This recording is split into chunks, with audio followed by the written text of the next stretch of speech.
कल तक हम लोग देख रहे थे एडमिशन कन्फेशन।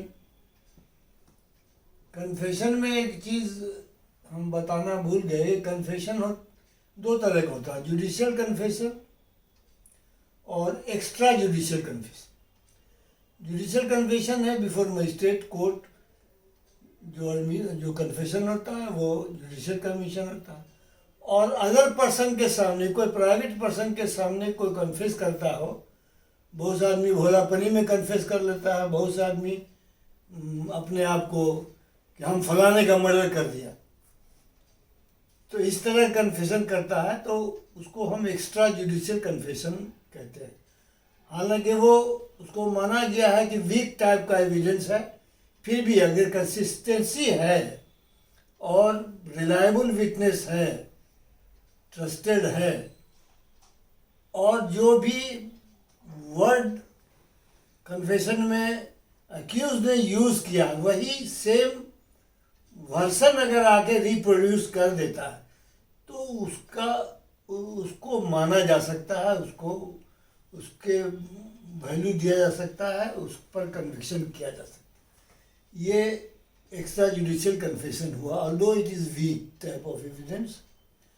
और एविडेंस में ये भी है कि एविडेंस एक तो होता है कि डायरेक्ट एविडेंस होना चाहिए।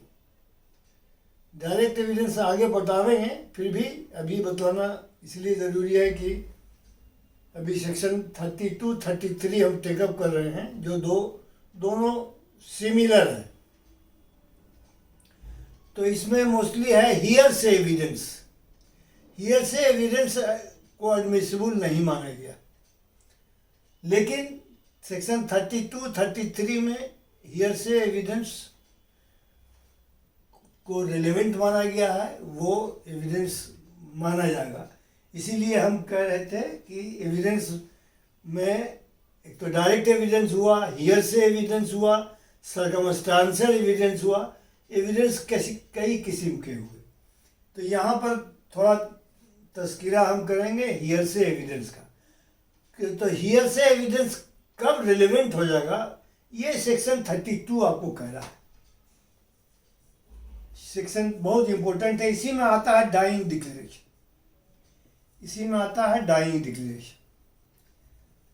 जो आदमी मर रहा हो उस समय का जो स्टेटमेंट है उसको हम कहते हैं डाइंग डिक्लेरेशन। उसको माना गया है कि वो सही है, मरने के समय कोई आदमी गलत नहीं बोलेगा। इसलिए, और ये चूंकि हियर से हो जाता है, दूसरे आदमी का एविडेंस स्टेटमेंट दूसरा आदमी प्रूव करता है, तो वैसी हालत में वो हियर से हो जाता है। इसीलिए यहाँ पर हियर से एडमिसिबल होता है। तो 32 क्या कहता है, cases in which statement of relevant fact by person who is dead और can not be found is relevant.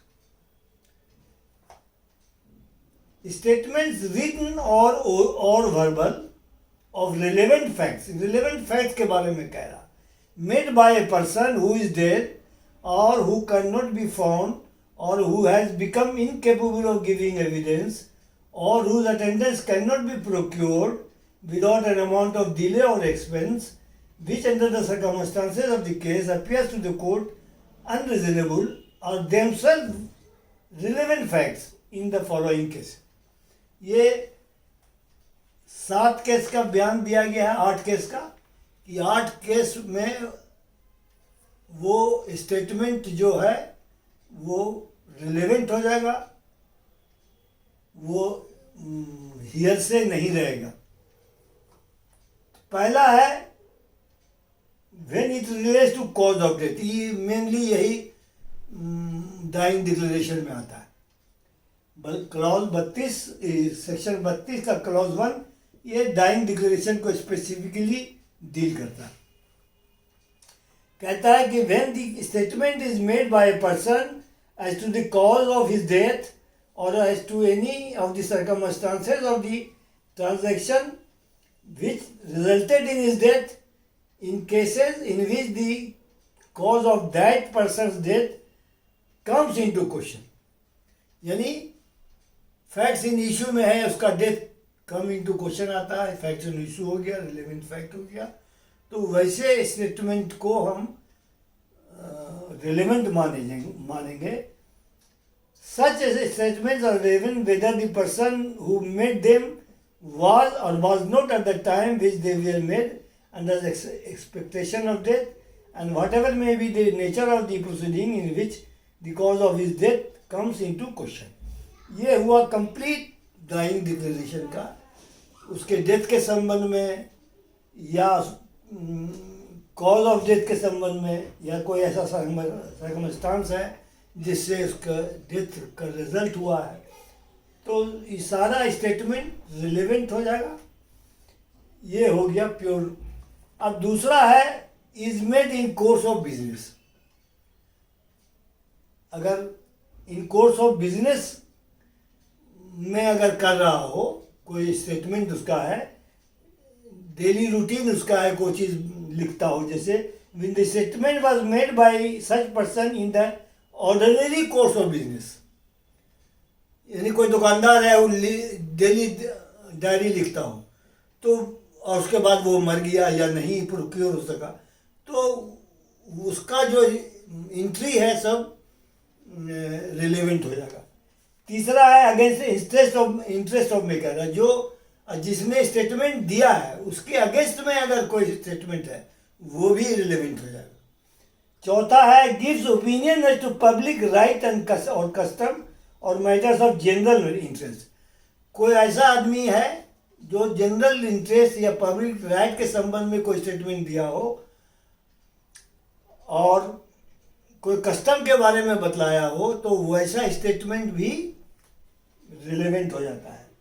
पांचवा हुआ relates to existence of relationship.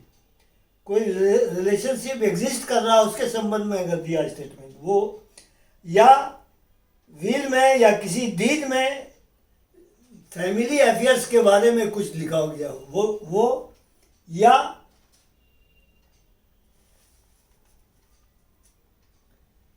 कोई document relating to transaction mentioned in section 13. Section 13 में अगर कोई 13 क्या कहता है, राइट और कस्टम इज इन क्वेश्चन. तो सेक्शन 13 के संबंध में कोई स्टेटमेंट देता है तो भी वो रिलेवेंट हो जाता है. और लास्टली है is made by several persons and expresses feelings relevant to matter in question. Several person ने अगर कोई बात कहा किसी मॉब के द्वारा, जैसे सेवरल पर्सन क्या, कोई मॉब में कोई स्लोगन लगा रहा है, तो वो भी एडमिसिबल हो जाता, वो भी रिलेवेंट हो जाता. When the statement was made by a number of persons and expressed feelings or impressions on their part relevant to the matter in question, जो मैटर इन क्वेश्चन में है, फैक्ट इन इशू में है, उस संबंध में अगर किसी मॉब ने कुछ स्लोगन लगाया है, कुछ बात कहा है, अपना व्यू दिया है, तो वो भी ऑल रिलेवेंट हो जाता है. ये सारा हुआ सेक्शन 32 का. तो 32 इंक्लूड करता है dying declaration plus other statement if the person making it was not found who is dead or cannot be found or who has become incapable of giving evidence or whose evidence cannot be procured without an amount of delay or expenses. इस तरह के एक matter में अगर आता है तो 8 ऐसा सर्कमस्टांस है जिससे कि उसका जो भी स्टेटमेंट है, रिटन हो या वर्बल हो, वो रिलेवेंट हो जाता है. It can be treated as evidence. अब 33 है, सेम है, यहाँ स्टेटमेंट था, यहाँ एविडेंस. अगर कोई आदमी किसी प्रोसीडिंग में एविडेंस दे दिया हो तो उसका एविडेंस दूसरे प्रोसीडिंग में, बाद वाले प्रोसीडिंग में रिलेवेंट हो जाता है. उसमें शर्त है, उसमें क्या क्या शर्त है? 3 शर्त है. पहला कि the proceeding was between the same parties और देयर रिप्रेजेंटेटिव। दूसरा है that the adverse party in the first proceeding had the right and opportunity to cross-examine. तीसरा है the questions in issue were substantially the same in the first as in the second proceeding. तो ये तीन शर्त पर previous जो evidence है, वहाँ 32 में स्टेटमेंट था, यहाँ एविडेंस है जो ऑलरेडी किसी प्रोसीडिंग में रिकॉर्ड किया गया है। वैसी हालत में वो एविडेंस रिलेवेंट हो जाता है, it can be proved, it can be taken into as evidence. यही 32 और 33 बहुत इंपॉर्टेंट है दोनों। Okay, thank you.